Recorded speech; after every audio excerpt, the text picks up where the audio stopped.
Hi అండి అందరికీ. First time మన ఛానల్‌లో రొయ్యల బిర్యానీ కూడా మీతో షేర్ చేస్తున్నాను. దీంతో పాటు రొయ్యల కుర్మా కూడా షేర్ చేస్తున్నానండి. ఈ రొయ్యల కుర్మా మన ఛానల్‌లో ఆల్రెడీ ఉంది. కానీ ఈ 2 రెసిపీస్ కూడా ఇప్పుడు మీతో షేర్ చేస్తున్నాననమాట. కుక్కర్‌లో బాస్మతి రైస్‌తో రొయ్యల బిర్యానీ సూపర్ టేస్టీగా ఉంటుందండి. విడివిడిగా వస్తుంది. నేను చెప్పే ప్రకారం చేసుకుంటే సూపర్ టేస్టీగా రొయ్యల బిర్యానీ మీరు కూడా ఇంట్లో ట్రై చేయొచ్చనమాట. ముందుగా దీనికోసమని బిర్యానీ కోసం పావు కిలో రొయ్యలనైతే శుభ్రం చేసి తీసుకున్నానండి. అందులో కొద్దిగా కరివేపాకు, పచ్చిమిర్చి, కాస్త పసుపు, కొద్దిగా గరం మసాలా, వేయించిన జీలకర్ర పొడి, ధనియాల పొడి కొద్దిగా, అలానే 2 స్పూన్స్ వరకు కారం వేసుకోవాలి. 1 టీ స్పూన్ వరకు అల్లం వెల్లుల్లి పేస్ట్ వేసుకొని 3 స్పూన్ల వరకు పెరుగు వేసుకోవాలండి. పెరుగు వేసి చక్కగా దీన్ని కలుపుకోవాలి. ఈ రొయ్యలకి మసాలా అంతా పట్టేటట్టు బాగా కలుపుకోవాలండి. అయితే ఇందులో నేను ఒక ఇంగ్రీడియంట్ వేయడం మర్చిపోయానండి. మ్యారినేట్ చేసేటప్పుడు అది కంపల్సరీగా వేయాలి. అది ఏంటి అంటే సాల్ట్. 1 టీ స్పూన్ వరకు సాల్ట్ వేసి కలిపి మూత పెట్టి 15 నిమిషాల పాటు పక్కన పెట్టుకోవాలండి. చక్కగా మ్యారినేట్ చేసుకోవాలన్నమాట రొయ్యల్ని. ఇప్పుడు నేను ½ కిలో వరకు రొయ్యల్ని తీసుకొని బిర్యానీతో కుర్మా చేస్తున్నానండి. ఈ కుర్మా జీరా రైస్తో కానీ, ఫ్రైడ్ రైస్తో కానీ, లేదంటే చపాతీతో కూడా చాలా బాగుంటుందన్నమాట. దీనికోసం మసాలా ప్రిపేర్ చేసుకోవాలి. స్టవ్ పైన ప్యాన్ పెట్టి కొద్దిగా జీడిపప్పులు, 4 లవంగ మొగ్గలు, 2 ఇలాచీలు, కొద్దిగా ధనియాలు, ½ టీ స్పూన్ జీలకర్ర, 6 నుంచి 7 ఎండుమిరపకాయలు వేసుకొని లో ఫ్లేమ్లో మంచి అరోమా వచ్చినంత వరకు ఫ్రై చేసుకోవాలి. ఇప్పుడు ఇందులో 1 టీ స్పూన్ వరకు మిరియాలు కూడా వేసుకొని ఫ్రై చేసుకోవాలండి. చివరిలో మనం గసగసాలు 1 టీ స్పూన్ వేసి ఫ్రై చేసుకోవాలి. ఎండుమిర్చి చక్కగా ఫ్రై అయిపోయాయి కాబట్టి వాటిని తీసేసానండి. దినుసులు మరి 2 నిమిషాలు వేయించుకుంటే మంచి అరోమా వస్తుంది. అరోమా వచ్చాక స్టవ్ కట్టేసి చల్లారిన వరకు పక్కన పెట్టి ఆ తర్వాత మిరపకాయలు వేసుకున్న మిక్సీ జార్లో వేసుకొని చక్కగా గ్రైండ్ చేసుకోవాలండి. ఒక పొడిలా గ్రైండ్ చేసుకొని దీన్ని పక్కన పెట్టుకోవాలి. ఇప్పుడు స్టవ్ పైన ప్యాన్ పెట్టి 2 స్పూన్ల వరకు ఆయిల్ వేసుకోవాలి. 2 ఉల్లిపాయలని ఈ విధంగా ముక్కలుగా కట్ చేసుకొని వేసుకోవాలి. ఒక టమాటాను కూడా ముక్కలుగా కట్ చేసుకొని వేసి లో ఫ్లేమ్లో గోల్డెన్ కలర్ వచ్చినంత వరకు ఫ్రై చేసుకోవాలి. ఇందులో ఉండే పచ్చిదనం అంతా పోవాలన్నమాట. అప్పటి వరకు అయితే లో ఫ్లేమ్లో చక్కగా కలుపుతూ ఫ్రై చేసుకోవాలి. ఇవి ఈ విధంగా ఫ్రై అయ్యాక స్టవ్ కట్టేసి పక్కన పెట్టేసుకోవాలి. ఆల్రెడీ వేయించుకున్న దినుసుల్ని ఈ విధంగా పొడిలా గ్రైండ్ చేసుకొని ఇది ఒక బౌల్లో వేసుకొని పక్కన పెట్టుకోవాలి. అందులోనే మనం వేయించుకున్న ఉల్లిపాయ ముక్కలు, టమాటా ముక్కలు కూడా వేసి గ్రైండ్ చేసుకోవాలి. ముందుగా ఇప్పుడు స్టవ్ పైన బాండి పెట్టి ఒక బిర్యానీ ఆకు, కొద్దిగా చిటికెడంత పసుపు, అలానే 2 పచ్చిమిరపకాయలని ఘాట్లు పెట్టుకొని వేసుకోవాలి. ఆయిల్లో పసుపు వేసుకుంటే మంచి కలర్ వస్తుందండి కర్రీకి.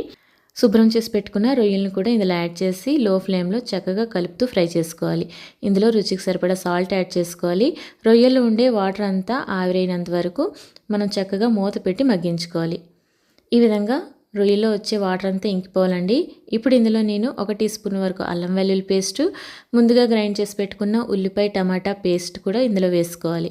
వేసుకున్నాక ఒక 2-3 నిమిషాల పాటు వేయించుకున్నాక ఇందులో ముందుగా గ్రైండ్ చేసి పెట్టుకున్న మసాలా పొడి కూడా యాడ్ చేసుకోవాలి. ఇప్పుడు కలిపి మూత పెట్టి లో ఫ్లేమ్లో 2 నిమిషాల పాటు మగ్గించుకుంటే ఈ విధంగా ఆయిల్ బయటికి తేలుతుందండి. అప్పటి వరకు అయితే ఫ్రై చేసుకోవాలన్నమాట.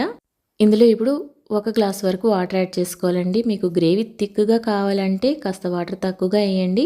లేదు కాస్త పలుచగా కావాలి అనుకుంటే గ్రేవీ కాస్త వాటర్ ఎక్కువ వేసి కాసేపు ఉడికించుకుంటే మీకు గ్రేవీ కాస్త పలుచగా వస్తుంది. చాలామంది కుర్మా అంటే కాస్త పలుచగానే ఇష్టపడతారు బిర్యానీలోకి. ఈ విధంగా ఆయిల్ బయటికి రిలీజ్ అయ్యాక ఒకసారి కలిపి లాస్ట్లో కాస్త కొత్తిమీర వేసుకొని మరొకసారి మూత పెట్టి 2 నిమిషాల పాటు ఉడికించుకున్నారంటే సరిపోతుందండి. నేను చివరిలో కాస్త టేస్ట్ చూశాను, సాల్ట్ తగ్గినట్టు వేసింది కాబట్టి మరి కొద్దిగా సాల్ట్ వేసి ఒకసారి కలిపి స్టవ్ కట్టేశాను. కుర్మా అయితే రెడీ అయిపోయింది. ఇప్పుడు బిర్యానీ ఏ విధంగా చేసుకోవాలో చూపించిపోతున్నానండి. స్టవ్ పైన కుక్కర్ పెట్టి 2 స్పూన్లు ఆయిల్, 1 స్పూను నేతిని యాడ్ చేసుకొని హోల్ గరం మసాలా వేసుకోవాలి. కొద్దిగా షాయి జీరా కూడా వేసుకొని 2 బిర్యానీ ఆకులు, 4 పచ్చిమిరపకాయలు ఘాట్లు పెట్టుకుని వేసుకోవాలి. ఒక ఉల్లిపాయని పొడుగ్గా కట్ చేసుకొని వేసుకోవాలి. టమాటా కూడా పొడుగ్గా కట్ చేసుకొని వేసి టమాటా ముక్కలు అలానే ఉల్లిపాయ ముక్కలు మగ్గినంత వరకు ఫ్రై చేసుకోవాలి. ఇప్పుడు ఇందులో ముందుగా మ్యారినేట్ చేసి పెట్టుకున్న రొయ్యల్ని మసాలాతో పాటు యాడ్ చేసుకోవాలండి. ఇందులో ఉండే వాటర్ అంతా చక్కగా ఆవిరైపోవాలన్నమాట. ఆయిల్ బయటికి వచ్చినంత వరకు మనం ఫ్రై చేసుకోవాలి. లో ఫ్లేమ్లో కలుపుతూ ఫ్రై చేసుకోవాలి. ఈ మసాలానే మనకి మంచి టేస్ట్ని ఇస్తుందండి బిర్యానీకి. అలానే చివరిలో 1 స్పూన్ వరకు బిర్యానీ మసాలా యాడ్ చేసుకోవాలి. ఈ బిర్యానీ మసాలా నేను ఇంట్లో ప్రిపేర్ చేసిందే. 1 గ్లాస్ వరకు బాస్మతి రైస్ని 15 నిమిషాల పాటు నానబెట్టుకున్నాక వాటర్ అంతా స్ట్రైన్ చేసి ఇందులో వేసుకోవాలండి. ఎక్కువగా కలుపుకోకూడదు. ఎక్కువగా కలుపుకున్నారంటే బియ్యం అనేది ఇరిగిపోతుంది అనమాట. చక్కగా ఒకసారి మసాలాలో కలిసేటట్టు కలుపుకొని ఇందులో 1½ గ్లాస్ వరకు వాటర్ యాడ్ చేసుకోవాలి. ఎక్కువగా వాటర్ యాడ్ చేయని అవసరం లేదు.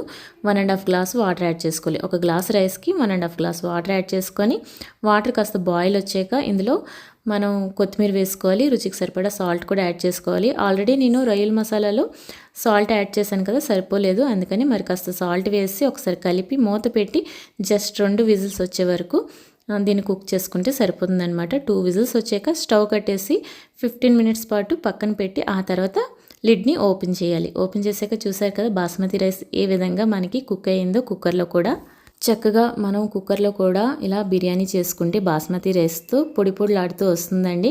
కాకపోతే ఒక గ్లాస్ రైస్ తీసుకుంటే 1.5 గ్లాస్ వాటర్ యాడ్ చేసుకోవాలన్నమాట. అలాంటప్పుడు మనకి రైస్ వచ్చేసి పొడి పొడిలాడుతూ ఉంటుంది.